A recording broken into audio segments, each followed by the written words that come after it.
UP में भले ही आजम खान और उनके बेटे ने विधानसभा चुनाव में ऐतिहासिक जीत दर्ज की हो, लेकिन उनकी जीत योगी आदित्यनाथ को दोबारा उत्तर प्रदेश का सीएम बनने से नहीं रोक पाए। योगी ने तो पूरे चुनाव में आजम खान का मुद्दा ही बना लिया था। ऐसे में चुनावों के बाद आजम खान एंड कंपनी की फाइल नई सिरे से खुल गई, जो किसी भी सूरत में उनकी सेहत के लिए अच्छी नहीं है। नमस्कार, मैं हूं परवीन शेख, लेकर हाजिर हूं आज की स्पेशल रिपोर्ट आजम खान के खिलाफ योगी सरकार का षड्यंत्र। इस रिपोर्ट में विस्तार से चर्चा करेंगे कैसे योगी सरकार आजम की रिहाई पर बार बार ब्रेक लगा रही है, क्यों अब उनके बेटे अब्दुल्ला आजम खान पर भी गिरफ्तारी की तलवार लटक रही है। न सिर्फ बेटे बल्कि आजम खान की पत्नी को भी गिरफ्तार किया जा सकता है। तो देखते रहिए हमारी ये खास रिपोर्ट आजम खान के खिलाफ योगी सरकार का षड्यंत्र। यूपी में बीजेपी की प्रचंड जीत और योगी आदित्यनाथ के दोबारा मुख्यमंत्री बनने के साथ ही उत्तर प्रदेश में एक बार फिर बीजेपी का दबदबा कायम हो गया। 2022 का उत्तर प्रदेश विधानसभा चुनाव अपनी तरह का अलग चुनाव था। इस चुनाव ने जहां कई पुराने मिथक तोड़े, तो वहीं इसमें ऐसा भी काफी कुछ हुआ जो इतिहास में दर्ज हो गया, जैसे रामपुर से आजम खान और स्वार से अब्दुल्ला आजम खान का जीतना। रामपुर में आजम के मुकाबले में बीजेपी के आकाश सक्सेना थे, जिन्हें यहां पर 76,084 वोटों के साथ दूसरे स्थान पर रहे। ऐसे ही अगर बात स्वार की हो तो स्वार में मुख्य मुकाबला आजम के बेटे अब्दुल्ला आजम और अपना दल एस के हैदर अली खान के बीच था। स्वार में अब्दुल्ला को कुल 12,06,162 वोट मिले और उन्होंने जीत हासिल की। कह सकते हैं कि पूरा उत्तर प्रदेश विधानसभा चुनाव एक तरफ और आजम और अब्दुल्ला का चुनाव दूसरी तरफ था। आजम के लिए लड़ाई जहां रामपुर में अपना वर्चस्व बचाने की थी, तो वह योगी आदित्यनाथ को बड़ा संदेश देना भी इस चुनाव में एक अहम मकसद था। कहने सुनने को तमाम बातें हैं, लेकिन बड़ा सवाल यह है कि क्या प्रचंड जीत आजम और अब्दुल्ला को राहत दे पाई? जवाब है नहीं। अब जबकि योगी आदित्यनाथ दोबारा उत्तर प्रदेश के सीएम बन गए हैं, ऐसे में यह साफ था कि आजम खान एंड कंपनी की फाइल नए सिरे से खुलेगी, जो किसी भी सूरत में उनकी सेहत के लिए ठीक नहीं है। गौर करने वाली बात यह है कि पहले बीजेपी नेता आकाश सक्सेना ने आजम के बेटे अब्दुल्ला के 2 पासपोर्ट, 2 पैन कार्ड और 2 बर्थ सर्टिफिकेट को न केवल बड़ा मुद्दा बनाया, बल्कि मुकदमा भी दर्ज कराया। उसी मुकदमे के सिलसिले में स्टेट बैंक की मुख्य शाखा के चीफ मैनेजर अजय कुमार ने कोर्ट में गवाही दी, जहां कोर्ट ने उनके बयान दर्ज कर लिए। क्योंकि मामले में अभी गवाही पूरी नहीं हो सकी, इसलिए अगली सुनवाई अब तक नहीं हो पाई। साथ ही बर्थ सर्टिफिकेट मामले में आजम खान, उनकी पत्नी डॉक्टर तंजीन फातिमा और बेटा अब्दुल्ला नामजद है, जबकि पैन कार्ड मामले में आजम खान और उनके बेटे अब्दुल्ला पर आरोप है। वहीं बात अगर पासपोर्ट मामले की हो तो वहां पर सिर्फ अकेले अब्दुल्ला को नामजद किया गया है। फिलहाल अब्दुल्ला जमानत पर बाहर हैं, लेकिन आजम खान अब भी जेल में हैं।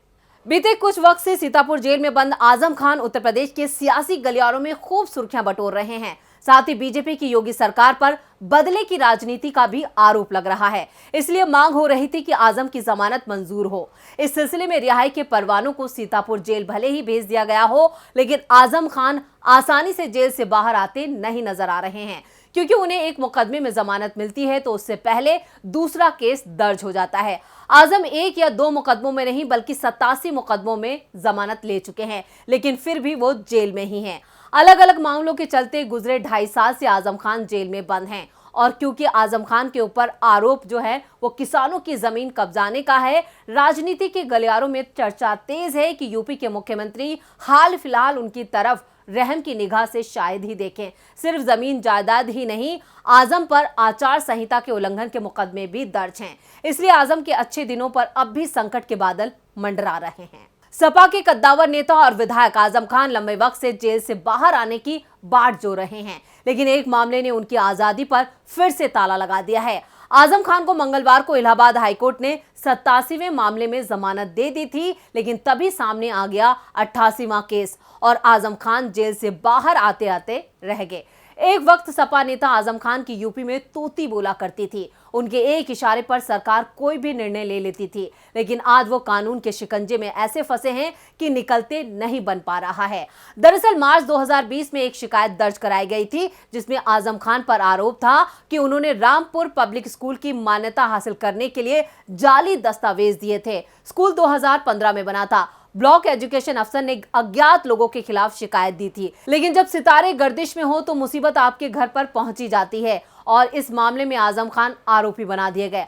आजम के वकील सफदर काजमी के मुताबिक पिछले हफ्ते एक और मामला दर्ज होने की वजह से फिलहाल जेल से बाहर नहीं आ सकेंगे आजम खान। वैसे आजम को इलाहाबाद हाईकोर्ट ने जमानत दे दी है। वक्फ बोर्ड की जमीन मामले में 5 मई को कोर्ट ने अपना फैसला सुरक्षित रख लिया था। जमीन कब्जे के मामले में राहत नहीं मिलने पर पिछले हफ्ते आजम खान के वकील सुप्रीम कोर्ट पहुंचे थे। सुप्रीम कोर्ट ने इलाहाबाद हाईकोर्ट पर कड़ी टिप्पणी की थी। सुप्रीम कोर्ट ने कहा कि 87 में से 86 मामलों में आजम खान को जमानत मिल चुकी है, तो एक मामले के लिए इतना लंबा वक्त क्यों लग रहा है। कोर्ट ने कहा कि 137 दिन बाद भी फैसला क्यों नहीं हो पाया। सुप्रीम कोर्ट ने इलाहाबाद हाईकोर्ट को फटकार लगाई थी। सुप्रीम कोर्ट ने कहा कि अगर इलाहाबाद हाईकोर्ट इस मामले में फैसला नहीं देगा तो हम इसमें दखल देंगे। सुप्रीम कोर्ट 11 मई को इस मामले पर अगली सुनवाई करने वाला था, लेकिन उससे पहले ही हाईकोर्ट ने फैसला देकर आजम को जमानत दे दी। आजम पर दर्ज नए मामले की सुनवाई अब 19 मई को रामपुर कोर्ट में होगी। अब आजम खान को जमानत मिलेगी या वो जेल में ही रहेंगे, ये वक्त बताएगा। आजम खान को कल यानी 10 मई को 87वें मामले में इलाहाबाद हाईकोर्ट ने जमानत दी थी, लेकिन उनके परिवार की मुश्किलें बढ़ती जा रही हैं। अब उनके बेटे और सपा विधायक अब्दुल्ला आजम के साथ साथ पत्नी तंजीन फातिमा के खिलाफ कोर्ट से वारंट जारी किया गया है। बताया जा रहा है कि 2 जन्म प्रमाण पत्र मामले में कई तारीखों पर ना पहुंचने के चलते कोर्ट ने यह वारंट जारी किया है। इस मामले में गवाह सेंट पॉल्स स्कूल के प्रधानाचार्य कोर्ट पहुंचे थे, लेकिन जिरह नहीं हो सकी। अब्दुल्ला आजम के वकील ने उनकी हाजिरी माफी के लिए प्रार्थना पत्र दिया था। इस प्रार्थना पत्र को नामंजूर करते हुए कोर्ट ने वारंट जारी कर दिया। बताया जा रहा है कि पिछली कई तारीखों से अब्दुल्ला आजम खान और उनकी मां तंजीन फातिमा मामले की सुनवाई के लिए कोर्ट नहीं पहुंचे। दोनों को 10 महीने तक जेल में रहने के बाद दिसंबर 2020 में जमानत पर सीतापुर जेल से रिहा किया गया था। इसी जेल में आजम खान 26 महीने से बंद हैं। उनके खिलाफ 88 मामले दर्ज हैं, जिनमें से 87 मामलों में उन्हें जमानत मिल चुकी है। विधायक अब्दुल्ला आजम के अलग अलग जन्म तिथि के 2 जन्म प्रमाण पत्र, 2 पासपोर्ट और 2 पैन कार्ड बनाने के मामले में बीजेपी नेता आकाश सक्सेना ने 3 अलग अलग मुकदमे दर्ज कराए थे। जन्म प्रमाण पत्र मामले में अब्दुल्ला के अलावा उनके पिता आजम खान और मां पूर्व सांसद डॉक्टर तंजीन फातिमा भी नामजद हैं। सुप्रीम कोर्ट में भी मंगलवार को समाजवादी पार्टी के वरिष्ठ नेता आजम खान की जमानत याचिका पर सुनवाई हुई थी। यूपी सरकार के वकील ने अदालत को बताया कि उनको हाई कोर्ट से 87वें मामले में जमानत मिल गई है, लेकिन उन पर एक नया मुकदमा दर्ज कर दिया गया, इसीलिए आजम जेल से रिहा नहीं हो सकते। इस पर सुप्रीम कोर्ट ने नाराजगी जताते हुए कहा कि ये एक ट्रेंड बन गया है। एक ही आदमी पर 88 मुकदमे दर्ज होना अपने आप में हैरान करने वाला है। जब एक में जमानत मिलती है तो एक नया केस आ जाता है। ये कैसे हो रहा है? वहीं यूपी सरकार के वकील ने कहा कि ये एक गलतफहमी है। हर मुकदमा अपने आप में अलग है। राज्य सरकार हलफनामे के जरिए अदालत को ये समझाना चाहती है। सुप्रीम कोर्ट ने इस पर राज्य सरकार को हलफनामा दाखिल करने की इजाजत दी थी। वहीं अगली सुनवाई अगले हफ्ते यानी मंगलवार 19 मई को होगी।